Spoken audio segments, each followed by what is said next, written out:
What's up, YouTube? Welcome back to Bathroom Chronicle Noobs World. Go ahead and hit that sub button. Go ahead and hit that like button. Hit that notification bell. All right, guys.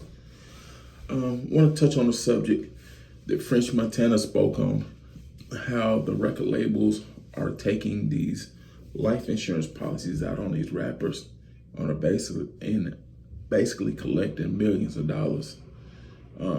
Some people don't know that. The record labels get these young guys. These young guys are rapping about death, destruction, just all type of craziness. So what they do is they know that these guys are beefing. They know that these guys are in gangs. They know one's a Crip, one's a Blood, one's a GD, one's a BD, one's a Vice Lord, one's a Stone, one's this, one's that, you know what I'm saying? And they all just beefing with each other, killing each other. So what they do is they sign these dudes to these deals, these young guys that's 24, 25, 26, under 30 years old, because they have no life experience. They really don't know anything. All they want to do is make a quick bag. Not knowing the label basically is betting that you're not going to live past 30. You're not going to live till 25. You're not going to live till 27. So what they do is sign you, give you, a couple thousand, couple $100,000, and take a $5 million life insurance policy out on you. Guys, the labels have been doing this for a while, and they have collected in on King Von. They have collected on Mo3. They have collected on recently JD Youngin. They've collected on Dope B. They've collected on so many others, the guy who got killed at the Waffle House. I forgot his name, but one of the rappers who got killed at the Waffle House or something when he got shot. FBG Duck. The list just goes on and on and on of these young guys that have been murdered, and these record labels are collecting because, the old saying, they're worth more dead than alive. I guarantee you, if you do a study, all these guys are worth more dead than alive.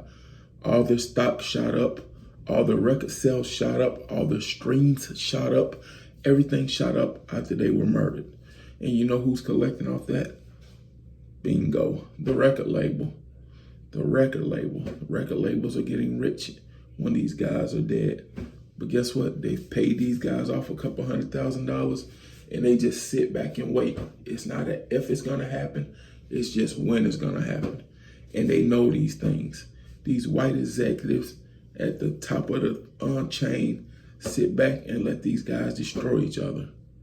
I think it's time for, us as parents to come in and tell our sons, tell our daughters, tell our nieces, our nephews what's really going on.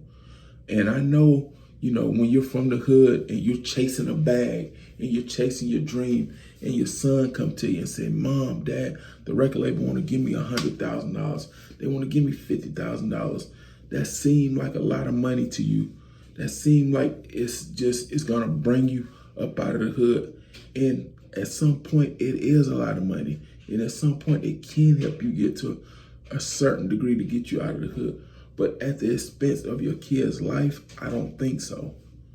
I don't think so. And you really have to think about that when you're signing these deals, because basically what you're doing is you're signing a deal with the devil. And I hate to say that. And I hate to say that. I hate to say it, but you're signing a deal with the devil.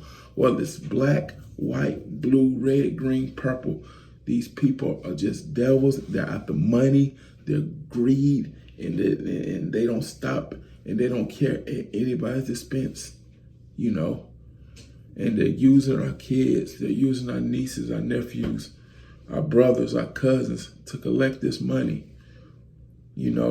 So when does the cycle stop? When does it stop? Us as black men, we have to take lead. We have to take charge. We have to, lead by example and tell these young cats, man, don't do that. Man, I would do this. Man, don't do that. It's not a good idea to do that. Stop putting so much negativity in your music. Stop talking about sliding. Stop killing somebody to look just like you in the mirror. You know, it's going to take some time to get there. But if each one teach one, we'll come together and, you know, we'll be good, man. And it's not going to happen overnight. It's not going to happen in a day. It's not going to happen in a week, a month, a year, a 2, a 3, a 4. It's going to take some time, because it took time for us to get to this point where we as a society are just tore up. We tore up from the flow up as a society.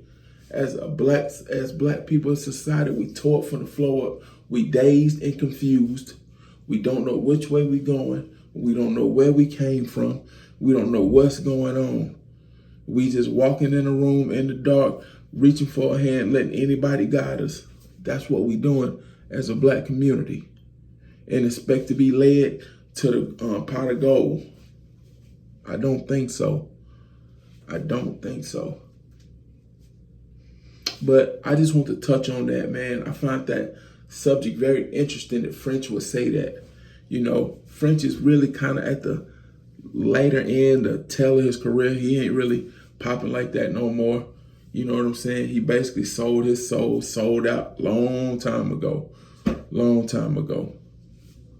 But guys, let me know what y'all think about this video. Let me know how y'all feel about what French said. You know, because that was some deep stuff he said, you know, about those guys doing that at the record label. Like and subscribe to the channel. You know what I'm saying? Let me know what's going on. Nuke's World. I'm out.